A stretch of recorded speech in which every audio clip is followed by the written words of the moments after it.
नमस्ते। आज हम unit 4 from the diary of Anne Frank के थिंकिंग अबाउट लैंग्वेज के क्वेश्चन 4 एंड 5 के क्वेश्चन आंसर करेंगे। Fourth, do you know how to use a dictionary to find out the meanings of idiomatic expressions?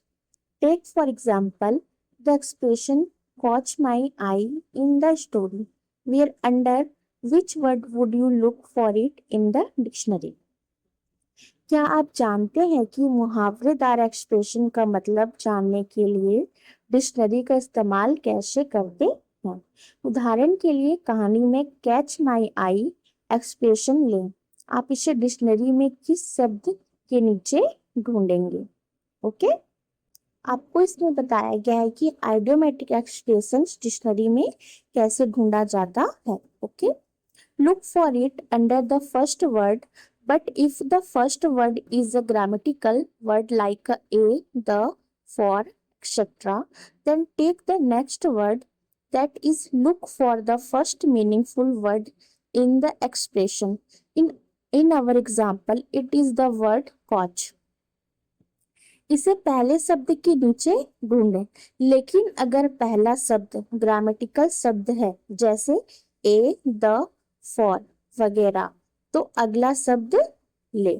Okay, यानी expression में पहला मतलब वाला शब्द ढूंढे। हमारे उदाहरण में यह कॉच शब्द है। Okay, you won't find coach in the dictionary because it is the past tense of catch. You will find coach listed under catch.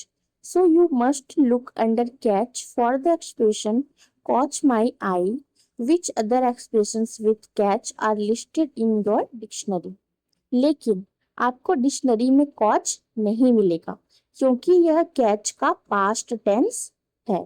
आपको कॉच कैच के नीचे लिस्टेड मिलेगा, इसलिए आपको कैच के नीचे कैच माई आई एक्सप्रेशन देखना होगा। आपके डिक्शनरी में कैच वाले और कौन से एक्सप्रेशन लिस्टेड है? Note that a dictionary entry usually first gives the meanings of the word itself and then gives a list of idiomatic expressions using that word. For example, study this partial entry for the noun I from the Oxford Advanced Learners Dictionary 2005. ध्यान दें कि dictionary entry आमतौर पर पहले शब्द का मतलब बताती है और फिर उस शब्द का इस्तेमाल करके मुहावरेदार एक्सप्रेशन की लिस्ट देती है। उदाहरण के लिए ऑक्सफोर्ड एडवांस लर्नर्स डिक्शनरी 2005 से आई नाउन के लिए इस पार्शियल एंट्री को देखें। जैसे कि आप देख सकते हैं, फर्स्ट नाउन यानी कि संज्ञा, second part of body, either of the two organs of the face that you see with, the suspect has dark hair and green eyes, यानी कि शरीर का हिस्सा, चेहरे पर मौजूद दो अंगों में से कोई एक जिससे आप देखते हैं। संदिग्ध के बाल काले और आंखें हरी है। Second, ability to see, the ability to see, a surgeon needs a good eye and a steady hand, यानी देखने की क्षमता। देखने की क्षमता एक सर्जन को अच्छी आंख और स्थिर हाथ की जरूरत होती है। Third, way of seeing, usually seeing, a particular way of seeing something, he looked at the design with the I of an engineer, यानी देखने का तरीका, किसी चीज को देखने का एक खास तरीका, उसने डिजाइन को एक इंजीनियर की नजर से देखना।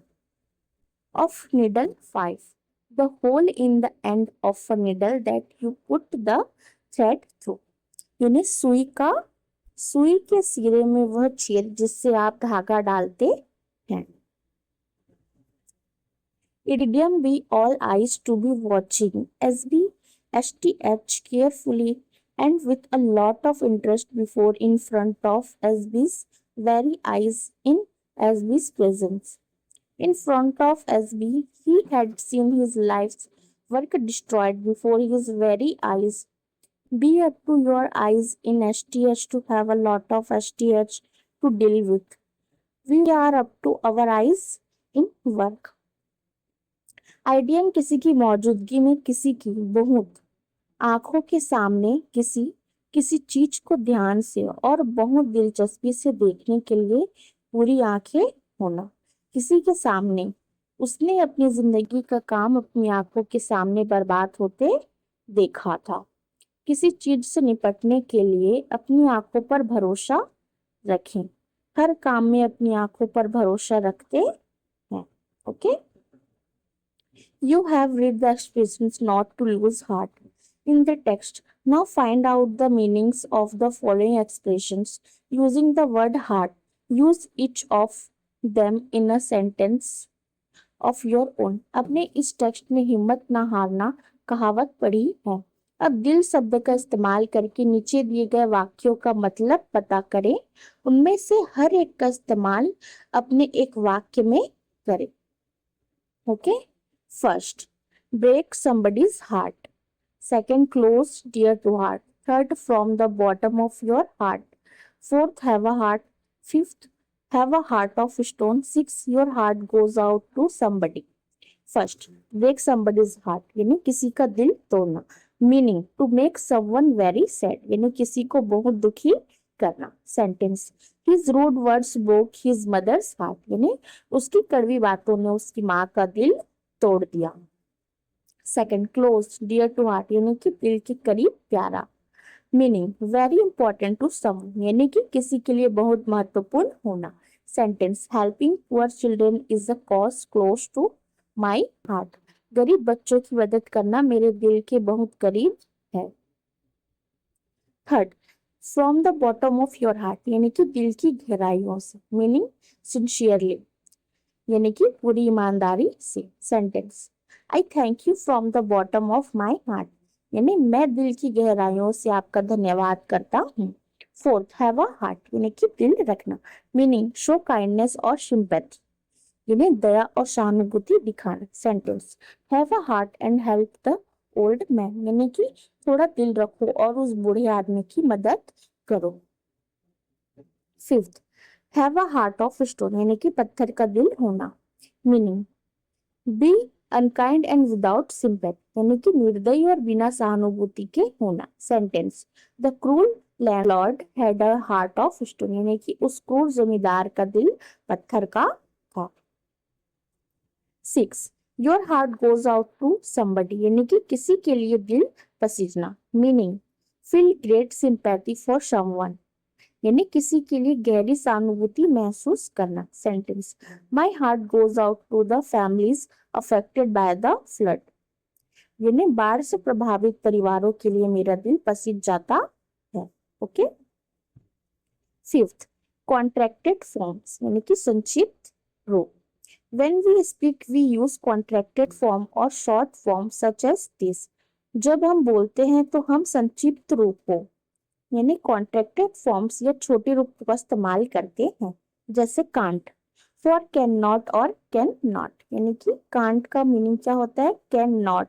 ओके, आई वुड यानी फॉर आई वुड और आई हैड यानी कि आई इसे आईड भी पढ़ा जाता है तो इसका मतलब क्या होता है, आई वुड या आई हैड के लिए।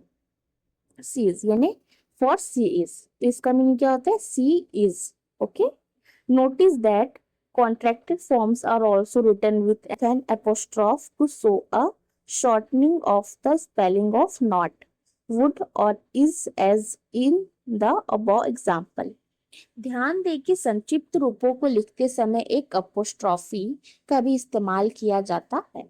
यह अपोस्ट्रॉफी नॉट, वुड इस शब्दों की स्पेलिंग को छोटा करके दिखाने के लिए लगाई जाती है, जैसा कि ऊपर दिए गए उदाहरणों में दिखाया गया है। Writing a diary is like speaking to oneself. Plays and often novels also have speech in written form. So we usually come across contracted forms in diaries, plays and novels. Diary लिखना खुद से बात करने जैसा होता है। नाटकों और अक्सर उपन्यासों में भी बातचीत को लिखित रूप में ही दिखाया जाता है, इसलिए हमें अक्सर डायरियों, नाटकों और उपन्यासों में संक्षिप्त रूप देखने को मिलते हैं। First, make a list of the contracted forms in the text. Rewrite them as full forms of two words. पाठ में आए सभी संक्षिप्त रूपों की एक सूची बनाएं, फिर उन्हें दो अलग अलग शब्दों के पूर्ण रूपों, फुल फॉर्म्स के तौर पर दोबारा लिखें। For example, I have is equals to I have. Okay, answer contracted forms in the lesson and their full forms, यानी पाठ में संक्षिप्त रूप से उनके पूर्ण रूप। ओके, जैसे कि आप देख सकते हैं, I am, I have, I will, I had या I would. Do not, don't का क्या होता है? Do not. डजंट का डज नॉट। इजंट का इज नॉट। कांट का कैन नॉट। दैट्स का दैट इज। देयर्स का देयर इज। वी आर का वी आर। व्हाट्स का व्हाट इज। यू आर का you are. Okay. Second, we have seen that some contracted forms can stand for two different full forms. हमने देखा है कि कुछ संक्षिप्त रूप दो अलग अलग पूर्ण रूपों के लिए इस्तेमाल हो सकते हैं। I had और I would. Find the text, the contracted forms that stand for two different full forms and say what these are. पाठ में से संक्षिप्त रूपों को ढूंढे जो दो अलग अलग पूर्ण रूपों के लिए इस्तेमाल हुए हैं और फिर बताएं कि वे पूर्ण रूप कौन से हैं। Answer, contracted forms that can stand for two different full forms, संक्षिप्त रूप जो दो अलग अलग पूर्ण रूपों के लिए इस्तेमाल हो सकते हैं। आई यानी आई हैड या आई वुड। हिज यानी ही इज या ही हैज। सीज यानी सी इज और सी हैज। इट्स यानी इट इज और इट हैज। दैट्स यानी दैट इज और दैट हैज। Whose यानी who is और who has।